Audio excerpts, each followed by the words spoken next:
આપણે જોઈએ છીએ કે અલગ અલગ ભૌતિક પરિવર્તનોને લીધે ઘણા બધા લોકો છે એ ઘણા બધા સારા કાર્યો કરે છે.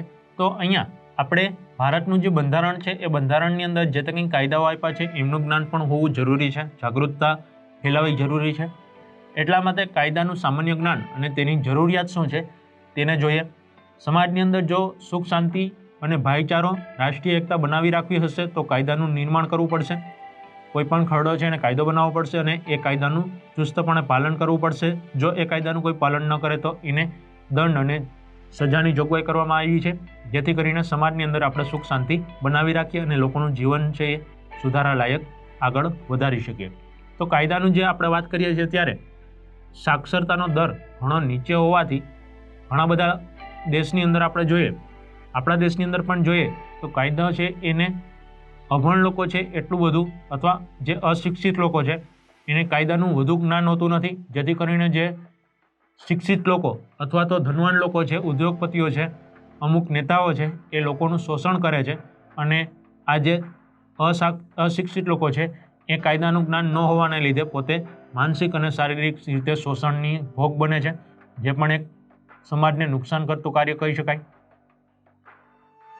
તો અહીંયા આપણને આપેલું છે દેશના 5 સૌથી વધુ શિક્ષિત રાજ્યો જેમની અંદર કાયદાનું જ્ઞાન વધુ લોકો પ્રાપ્ત કરી શકે છે, પણ જે રાજ્યોની અંદર કે જે કેન્દ્રશાસિત પ્રદેશની અંદર શિક્ષણનો અભાવ હશે અથવા તો સાક્ષરતાનો દર નીચો હશે ત્યાં કાયદાનું સામાન્ય જ્ઞાન છે એ વધુ લોકો પાસે હશે નહીં. કાયદાની જાણકારીના અભાવે ઘણા બધા તમારી સાથે વિશ્વાસઘાત થાય છે, છેતરપિંડી થાય છે, ઘણી બધી વસ્તુની અંદર તમને છેતરાયાની લાગણી અનુભવાય છે, છતાં પણ તમારી પાસે જો કાયદાનું જ્ઞાન ન હોય તો તમે તેના અભાવે કોઈ યોગ્ય કાર્યવાહી કરી શકતા નથી કે ન્યાય પ્રાપ્ત કરી શકતા નથી. કાયદાનો ભંગ જ્યારે કરવામાં આવે છે ત્યારે સરકાર દ્વારા એના પર યોગ્ય પગલાં લેવામાં આવે છે અને તેમને દંડ અથવા તો સજા બંને પણ કરી શકાય છે. ભંગ બદલ સજા થાય છે. ઘણા બધા ગેરકાનૂની કૃત્યો છે એ કરવાથી અથવા તો કાયદો તોડવાથી તમને જેલની સજા પણ થઈ શકે છે. તો આપણે કહી શકીએ કે આ જે ભંગ કરવામાં આવે છે કાયદો એના બદલે સજા કે દંડ બંનેની જોગવાઈ બંધારણની અંદર કરવામાં આવી છે. એ પ્રમાણે ગુનાહિત કૃત્ય કરનાર ઉપર કે કાયદો તોડનાર ઉપર એ આપણે જોગવાઈ અમલ કરી શકીએ છીએ. નાગરિકોના અધિકારોની વિદ્યાર્થી મિત્રો આપણે વાત કરી લઈ. જેમ આપણા અમુક હક છે, અધિકાર છે, એવી રીતે આપણી ફરજો પણ છે.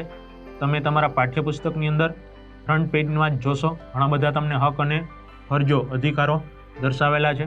તો અહીં આપણે વાત કરીએ કે કોઈ પણ નાગરિક છે અને માનવ અધિકારો એ નાગરિકતાનું અનિવાર્ય લક્ષણ છે. માનવને અમુક અધિકાર મળ્યા છે. એ વિશ્વની અંદર કોઈ પણ સ્થળે હોય કે રાષ્ટ્રની અંદર કોઈ પણ સ્થળે પોતાના આ અધિકારો, હકોનું પૂર્ણ રીતે માંગ કરી શકે છે. યુનાઇટેડ નેશન એટલે કે સંયુક્ત રાષ્ટ્ર UN એ માનવ હકોના ઘોષણાપત્ર ચાર્ટર ઓફ રાઇટ્સમાં નાગરિકોના અધિકારોની રજૂઆત કરી છે. તેમના દ્વારા વિશ્વના અલગ અલગ દેશો એની અંદર ભારતમાં પણ નાગરિકોના 6 મૂળભૂત અધિકારો આપવામાં આવેલા છે. યુનાઇટેડ નેશન એના દ્વારા જે આ ઘોષણાપત્ર થઈ તે પ્રમાણે ભારત દેશે ભારતના નાગરિકોને 6 મૂળભૂત અધિકારો આપ્યા છે. જેમાં વાત કરીએ તો સમાનતાનો અધિકાર, કોઈ પણ જ્ઞાતિ, જાતિ, જ્ઞાતિ, ધર્મ, સંપ્રદાય, કોઈ પણ જાતના ભેદભાવ વગર તમામ લોકો છે એને આપણે સમાન ગણીએ છીએ, ભારતીય નાગરિક ગણીએ છીએ. પહેલો ધર્મ છે એ રાષ્ટ્ર ધર્મ છે. ત્યાર પછી અલગ અલગ સંપ્રદાય અને ધર્મ જોવામાં આવે છે. સ્વતંત્રતાનો હક, કોઈ પણ વ્યક્તિ છે એ કોઈ પણ સ્થળે રહી શકે છે, રાષ્ટ્રની અંદર કોઈ પણ કાર્ય કરી શકે છે જે ગેરકાનૂની ન હોય તેવું લીગલ કાયદેસર કાર્ય કરી શકે છે, પોતે રોજગારી પ્રાપ્ત કરી શકે છે. તો આ એક સ્વતંત્રતાનો અધિકાર, મૂળભૂત અધિકાર કહી શકીએ.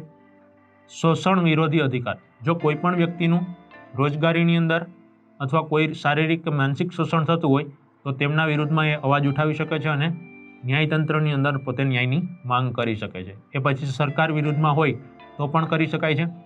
ખેડૂતો છે, આપણે જોઈએ છીએ ઘણી વખત સરકાર ખેડૂતોનું શોષણ કરતી હોય તો એના વિરુદ્ધમાં પણ ખેડૂતો સરકારના વિરુદ્ધમાં પણ પોતે ન્યાયની માંગ કરી શકે છે. આપણે વાત કરીએ છીએ ધાર્મિક સ્વતંત્રતાનો અધિકાર.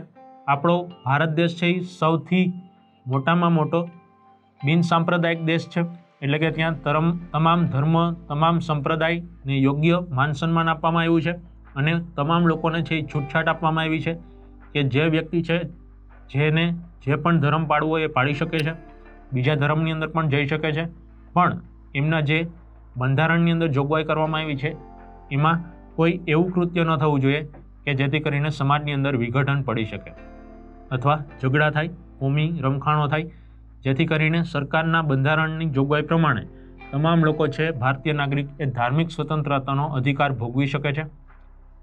સાંસ્કૃતિક અને શૈક્ષણિક અધિકાર, રાઇટ ટુ એજ્યુકેશનની આપણે વાત કરીએ RTE, તો કોઈ પણ બાળક કોઈ પણ જાતિનું, જ્ઞાતિનું, ધર્મનું, સંપ્રદાયનું હોય એ તમામ બાળકો છે, વિદ્યાર્થીઓ છે, વિદ્યાર્થિનીઓ છે એ મફત શિક્ષણ પણ પ્રાપ્ત કરી શકે છે અને કોઈ પણ સાંસ્કૃતિક અને શૈક્ષણિક સંસ્થાઓની અંદર કોઈ પણ જાતના ભેદભાવ વગર પ્રવેશ પ્રાપ્ત કરી શકે છે. આ હતા બધા મૂળભૂત અધિકારો. બંધારણીય ઇલાજોનો અધિકાર એટલે કે ભારતના બંધારણની અંદર જે તે કંઈ જોગવાઈ કરવામાં આવી છે, જે તે કંઈ ફરજો અધિકારો આપવામાં આવ્યા છે એની અંદર કોઈ સુધારો કરવાની જરૂર પડે તો એ પણ સરકાર છે એ કરી શકે છે. ભારતના બંધારણની આપણે વિદ્યાર્થી મિત્રો વાત કરીએ તો ભારતની જે વસ્તી છે એ તમામ લોકો માટે સમાન એક સરખું જ બંધારણ લાગુ પડે છે. અલગ કેન્દ્ર શાસિત પ્રદેશ હોય કે અલગ રાજ્ય હોય, તમામ માટે એક સમાન બંધારણના નિયમો, કાયદાઓ, કલમો લાગુ પાડી શકાય છે. પોતાના મૂળભૂત અધિકારોનું રક્ષણ કરવા માટે દરેક નાગરિકને બંધારણીય ઇલાજોનો અધિકાર આપવામાં આવ્યો છે. એટલે કે જો કોઈ પણ વ્યક્તિ કે સમુદાયને એમ લાગે કે અમારા મૂળભૂત અધિકારોનું રક્ષણ નથી થઈ રહ્યું તો એ બંધારણીય ઇલાજોના હકમાં પોતે સુપ્રીમ કોર્ટની અંદર પણ યાચિકા દાયર કરી અને ન્યાય પ્રાપ્ત કરી શકે છે. ઈસવીસન 1992માં સંયુક્ત રાષ્ટ્ર યુનાઇટેડ નેશન જેને આપણે કહીએ છીએ એના દ્વારા બાળકોના અધિકારોની ઘોષણા કરવામાં આવેલી હતી અને આ બાળકોના અધિકારોની ઘોષણા દ્વારા જે નાની ઉંમરના બાળકો છે એના માટે અલગ મૂળભૂત અધિકારો તેમને પ્રદાન કરવામાં આવ્યા હતા. તો આપણા દેશની અંદર અને વિશ્વની અંદર આપણે જોઈ શકીએ છીએ કે બાળમજૂરી એ વૈશ્વિક મોટી સમસ્યા છે, કારણ કે ઉત્પાદનના જે સાધનો છે, જમીન, મૂડી, શ્રમ અને નિયોજક, તેમાં સૌથી સસ્તું જો કોઈ સાધન હોય તો એ છે બાળમજૂરી. એટલે કે બાળકો છે એની સંખ્યા મોટા પ્રમાણમાં છે અને એ ઓછી રકમમાં કામ કરવા માટે આવી શકે છે, જેથી કરીને ઘણા બધા ઉદ્યોગોની અંદર, ચાની દુકાનો ઉપર તમે જોયું હશે, રેલવે સ્ટેશન ઉપર, ત્યાં પણ આવા બાળકો છે એ કામ કરતા હોય છે અને એનું શિક્ષણ બગાડી અને તેના ભવિષ્ય સાથે ચેડા કરવામાં આવતા હોય છે. તો આપણે કહી શકીએ કે બાળકો પર જાણીબૂજીને માનસિક કે શારીરિક પીડા પહોંચાડવી એ બાળ અત્યાચાર સમાન છે.